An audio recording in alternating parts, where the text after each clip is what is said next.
अस्सलाम वालेकुम नहमदुहु व नसल्ली अला रसूलिहिल करीम। पैरेलल सिलेबस की बातचीत आगे बढ़ाते हुए इस एपिसोड में बच्चे कमज़ोर क्यों होते हैं उसका डिस्कशन करते हैं। क्या वाकई में बच्चे कमज़ोर होते हैं?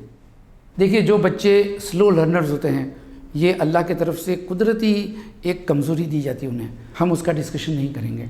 उसके लिए you can approach somebody who is a psychologist, psychiatrist, और उस फील्ड के अंदर उसने स्पेशल ट्रेनिंग हासिल की है। हम बात करते हैं एवरेज बच्चों की। जो बच्चे पढ़ने में पोटेंशियल रखते हैं, 50-60% लेकर आते हैं बी ग्रेड तक, उनके बारे में उनके माँ बाप अक्सर फ़िक्रमंद रहते हैं कि ये बच्चा क्या करेगा। 50-60% में न कोई डॉक्टर बन सकता है, न इंजीनियर बन सकता है, न कंप्यूटर एक्सपर्ट बन सकता है। उसके लिए हाई परसेंटेज की ज़रूरत है और ये सीट्स कॉलेज में आजकल ज़्यादा होती हैं। लेकिन अक्सर बच्चे एवरेज होते हैं। आप में से भी कई लोग एवरेज होंगे, लेकिन आगे चलकर कुछ रेस के घोड़े बहुत तेज़ दौड़ते हैं। इसीलिए पहली बात तो ये कि अगर आपका बच्चा एवरेज है तो आप उसको कमज़ोर मत कहिए। आप यूँ कहिए कि इसके अंदर सुधार की गुंजाइश है, there is a room for improvement. इस तरह से आपका अपना एटीट्यूड, या अगर आप स्टूडेंट हैं और आप मेरे प्रोग्राम देख रहे हैं तो don't under estimate your 50% also. अगर बी ग्रेड भी आते हैं तो आप ये कोशिश कीजिए कि थोड़ा सा और बढ़ूं। यानी ज़रूरी नहीं कि हर बच्चा A+ लेकर आवे हर सब्जेक्ट में।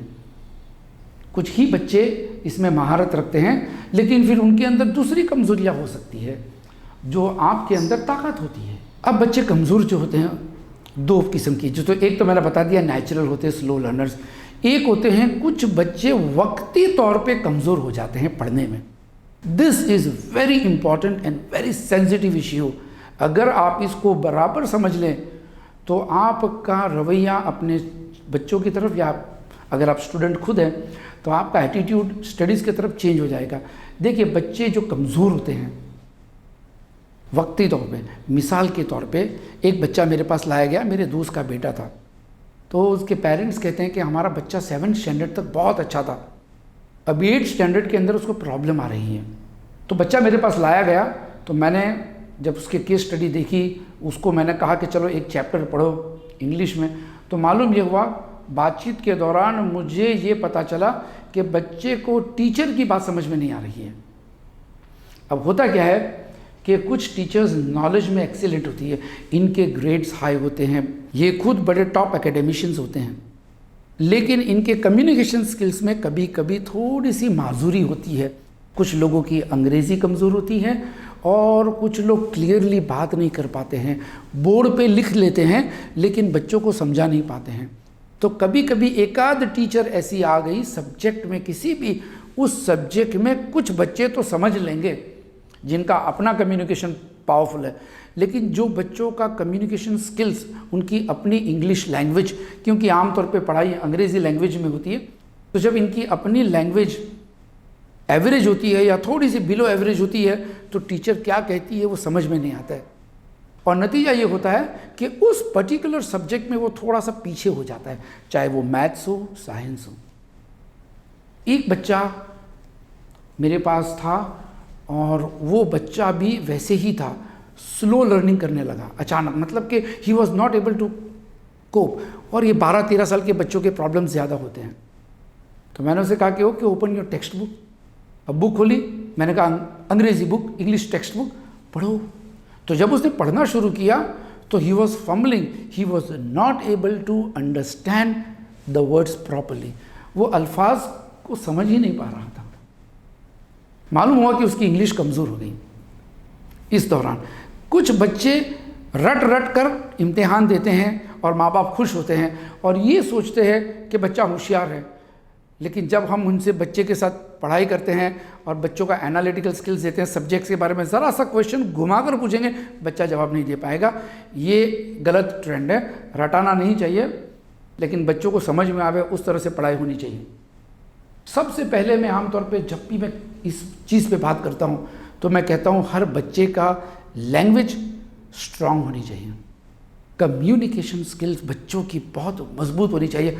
इंशाल्लाह कम्युनिकेशन स्किल्स के ऊपर मेरी एक पूरी सीरीज़ मैं बनाऊंगा आप लोगों की खिदमत के लिए। फ़िलहाल मैं उसको थोड़ा सा टच करता हूँ कि जब हम बात करते हैं कि बच्चों की अंग्रेज़ी अच्छी हो। मिसाल के तौर पर अगर आपका बच्चा इंग्लिश मीडियम में, आमतौर पे आजकल कॉलेज की एजुकेशन तो अंग्रेज़ी में ही होती है, तो I will talk from English perspective. अंग्रेज़ी बच्चों की अगर कमज़ोर होती है, उसकी वजह हो सकती है कि बचपन में जब हम स्कूल में जाते हैं, तकरीबन सारे बच्चे, तो स्कूल में जर्नल्स कंप्लीट करते हैं हम लोग, और उसके बाद टीचर जो बात करती है वो सुनते रहते हैं, ब्लैक बोर्ड पे जो लिखा है वो हम हमारी नोटबुक्स में लिखते रहते हैं। ये ट्रेंड है। 5 घंटा रोज़ाना स्कूल में अगर हम रहते हैं तो 5 घंटे में कितनी मिनट हम बातें करते हैं इंग्लिश में? बहुत कम। पता ये चला कि हम पेपर पे ब्रिलियंट हैं। इंग्लिश लिटरेचर का एक स्टूडेंट मेरे पास, एक्स्ट्रॉर्डिनरी उसका परफॉर्मेंस, वो ग्रामर में मास्टर था, लेकिन जब वो बात करता था तो अंग्रेज़ी में बात नहीं कर पाता था, लेकिन लिखने में बहुत उम्दा। मालूम हुआ कि बातचीत की प्रैक्टिस स्कूलों में नहीं होती है। प्राइमरी लेवल तक ओरल एग्ज़ाम्स होते हैं, पोइट्री रेसिटेशन होती है, स्टोरी टेलिंग होती है, रीड अलाउड के क्लासेस होते हैं, लेकिन जैसे ही सेकेंडरी स्कूल में हम दाखिल होते 4th 5th ग्रेड के बाद ये सिलसिला बंद हो जाता है। पूरा साल भर टीचर चिल्लाती है कीप क्वाइट, कीप क्वाइट, और हम साल भर खामोश रहते हैं। और उसके बाद साल ख़त्म हो जाता है, स्कूल ख़त्म हो जाती है, कॉलेज में भी जर्नल कंप्लीट्स करते रहते हैं, क्योंकि ओरल एग्ज़ाम्स तो होती नहीं, तो लैंग्वेज की तरफ तवज्जो नहीं जाती है, और वही कमज़ोरियाँ ज़िंदगी भर साथ निभाती है, पीछे पड़ जाती है ये कमज़ोरी। इसीलिए बहुत सारे तबके, बहुत सारे बच्चे जब इंटरव्यूज़ में जाते हैं, इनका CV बड़ा इम्प्रेसिव होता है, ये ईमानदार भी होते हैं, हम्बल होते हैं, लेकिन बातचीत करने में बड़े कमज़ोर होते हैं। तो बहुत सारे अच्छे बच्चे अच्छी नौकरियों से महरूम हो जाते हैं, और बहुत सारी कंपनीज़ अच्छे कैंडिडेट से महरूम रहती है। क्यों? कि स्टूडेंट्स और कैंडिडेट्स के अंदर कम्युनिकेशन स्किल्स नहीं था, बातचीत के अंदाज पे कोई मेहनत नहीं हुई right from the school days. अब आप सोचिए, एक बच्चा 5 घंटा स्कूल में रहता है, अगर वो बात ही नहीं करेगा अंग्रेज़ी में, आपस में भी बात नहीं करेगा, टीचर भी बात नहीं कराएगी, और रीडिंग भी नहीं होगी, तो उसकी लैंग्वेज अच्छी कैसे हो सकती है? How can he improve? तो उसके लिए क्या करना चाहिए? उसके लिए अगर स्कूल के अंदर फैसिलिटीज़ नहीं हैं, तो आपको क्या करना चाहिए? घर पे बच्चों को इंग्लिश में बात करने की प्रैक्टिस दिलाएं। लेकिन आमतौर पे ऐसा भी होता है, कुछ माँ बाप की अपनी अंग्रेज़ी कमज़ोर होती है, कुछ लोगों के एक्सेंट ख़राब होते हैं, मैं समझता हूँ।